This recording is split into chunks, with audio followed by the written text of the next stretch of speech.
Hi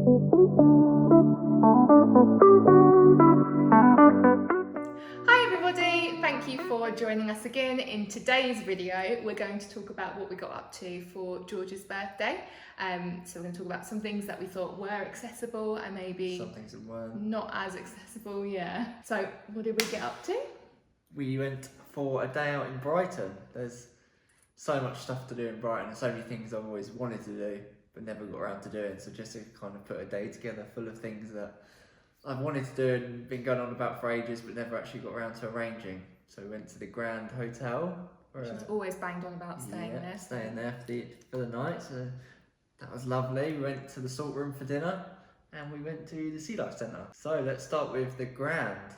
I mean, it's an amazing building. Every time I drive past it, I always think, oh, I'd love to stay in there and just see what's going on. And I can confirm it is 100% accessible. The staff are amazing. As soon as you pull up, they can't do enough for you, really. And I guess that is what you pay for. Yeah. They're spot on.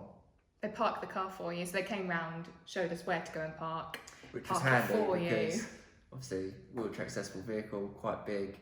And when you go in their car park, it's just full of Mercs, $100,000 cars. Yeah. It's ridiculous.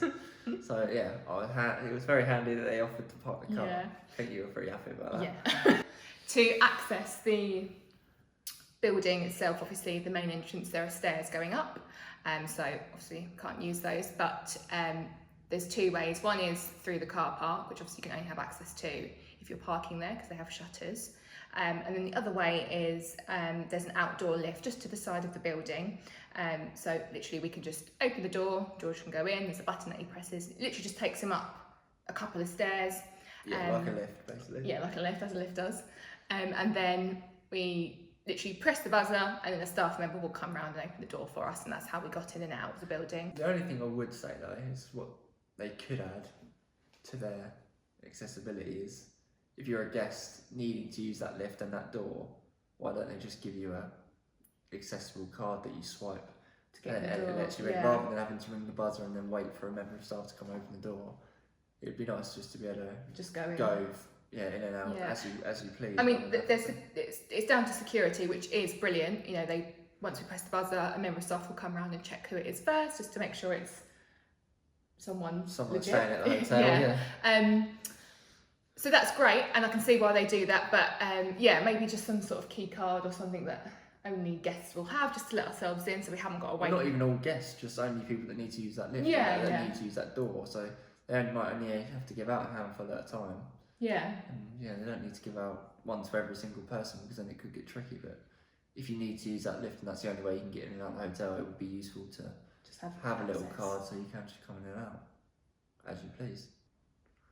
But having said that, they were bang on it, and the staff, as soon as you press the button, within a couple of minutes they're around, they're opening the door for you. So it's not a huge issue, but it might be something that you could add. Look into, yeah.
So overall, I'll say was brilliant. Staff were great, facilities were great. As you can see from the footage, the room was huge, really accessible, enough room for George to move around, and a cosy sleep. It was honestly spot on.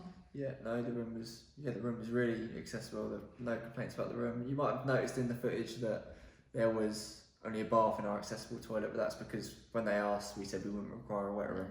But they do have wet rooms. We were only staying for a night, so we didn't didn't really need one.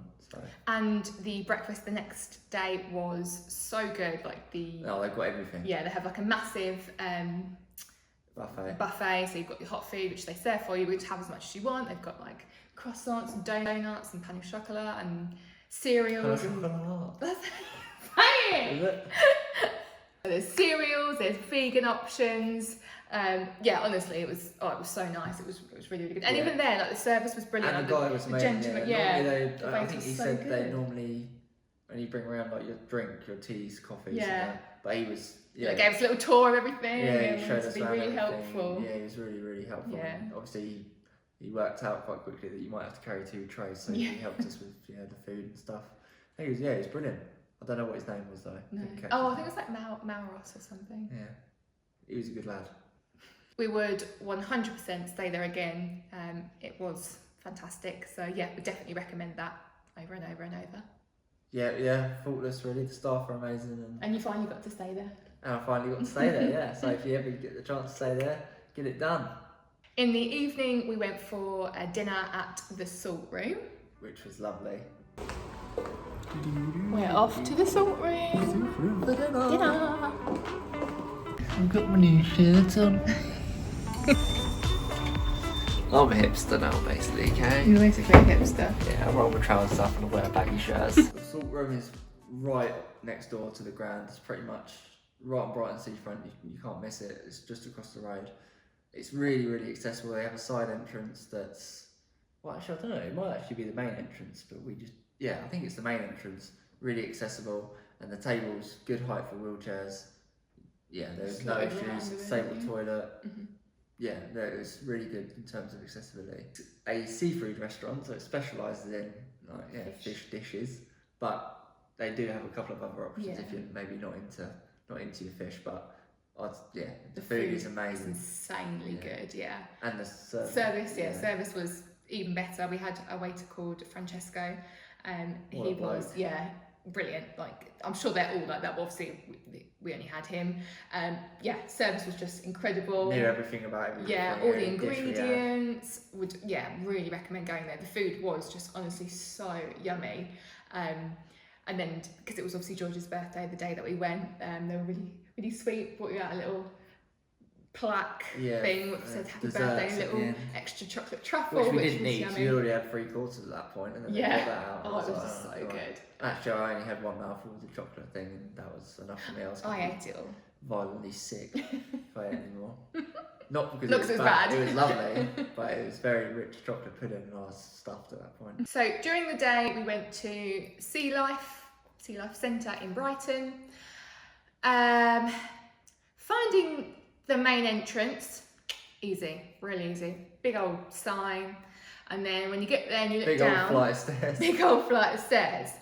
Finding the accessible entrance, impossible. Yeah. Literally impossible. Even their staff didn't know. No signs anywhere at the front to say where you would go. So in the end, we rang the staff, or rang the Sea Life Centre. Initially, they gave us some instructions, which they just said it was an underpass, which is fine. We eventually found out it was an underpass. Couldn't find the underpass at all because there's literally no signs. So rang them back, asking for a bit more specific instructions. By this point, you were getting unbearably stressed. I was very stressed. It's annoying. Things like this annoy me. It's not hard. It's annoying, but you just need to relax. I called them back a second time because we needed more specific instructions, and the lady on the phone wasn't really sure. She couldn't give specific instructions, so she went to find out more instructions. So 10 minutes on hold. That's literally how long it took for anyone to figure out how you got in the building. And then they gave instructions of, so you have to be on the other side of the road, the beach side. And we were told, look for the 2 telephone boxes, and then there'll be a ramp down there. So 2 telephone boxes, right there in plain sight, brilliant. Look down this ramp, and it's a flight of stairs. So that was handy. So we just started walking up just to see if we could figure it out ourselves. And then it's a very, very steep ramp. So I walked down it first just to see if it was down there, and then eventually you see it. So I waved you to come down. But honestly, there are no signs, unless you are on the beach, on the actual beach, you won't find it. There is no signs, nothing. It's really, really quite appalling. So if you're trying, if you're ever going and you're trying to get there, my directions would be on the side, be on the seafront. Yeah, on the walk promenade, past. head towards the zip wire thing, Yes. the zip line. I think it's called Ice Cream Kitchen, something But then like that. There's a ramp just before it also there. has a zip line fun ride thing. Head towards there, and then literally just before you get there, there'll be a ramp down right onto the seafront. A very steep ramp. Yeah, and then from there you'll find the underpass that leads to the Sea Life Centre. But yeah, it was all a bit of palaver, wasn't it? Yeah, it was. But we got there in the end. Got in the end. When we got in, it was great. Takes you about an hour, I suppose, to do it in one go. Leisurely, you're not rushing around. Yeah, but yeah, no, it was good. We have been to Bristol Sea Life Centre, which was a lot better. Bigger and better. But it was still a nice thing to do. The only other thing that wasn't quite accessible is in the very beginning bit, as you walk in, you've got all like tanks, really cool lighting, but there is a big step around the whole way, which is obviously for like kids and people to step on to look into the tank. Obviously George can't do that, so he has to sit obviously further away from the tanks, and some of them are like that weird circle, so you look in and you can see the creatures hiding in there. Obviously George can't look at that at all because he can't get up on this step. So that was a bit of a... But I wouldn't say that... It wasn't It's not terrible. inaccessible. You can still... Obviously that thing you're talking about with the globe thing you're looking at, yeah, unless the fish is in the middle of the globe, you don't see them. But that was only like 1 or 2 tanks, so I'd say on the whole it was, it was accessible. Had a big old disabled toilet. There's a step in front of some of the tanks for kids to stand on or whatever, which means you have to sit a little bit further back, but I mean, it's only so close you can get to a tank anyway before it's... No, this close. Yeah, it's unnecessary. So yeah, it was fine. Overall, Brighton was we had a really good couple of days, didn't we? And there's so much more to do there that we want to go and do. Yeah, hopefully travel down a bit more to explore. Yeah, in replies to our stories and stuff, everyone said, "Oh, you should go and try here, go and try there." So we made a list of other stuff that we want to go and do when get a bit of nice weather. We'll head over to Brighton and check some other places out. Left the salt room at 10:30 at night and walk along the seafront for a bit, and there was just people playing basketball at 10:30 and live music going on. So yeah, it's one of them places where there's always something going on, something to look at. So if you like just people watching or mooching about, it's a good place to go and check out. If you've made it to the end of this video, thank you so much. And again, thank you for all the support. We really do appreciate it. It does mean a lot to us. So yeah, as always, if you don't hate what you see, please like and subscribe. Hello everybody, welcome to our show. We hate each other. Yippee-ki-yay. Anyway. How do we get that wire out? Finding the... piece of shit. Put it on the side. Stupid thing! No, not you. This time. What do you wish out at me? You're ready. Guess what? I'm moving all the time.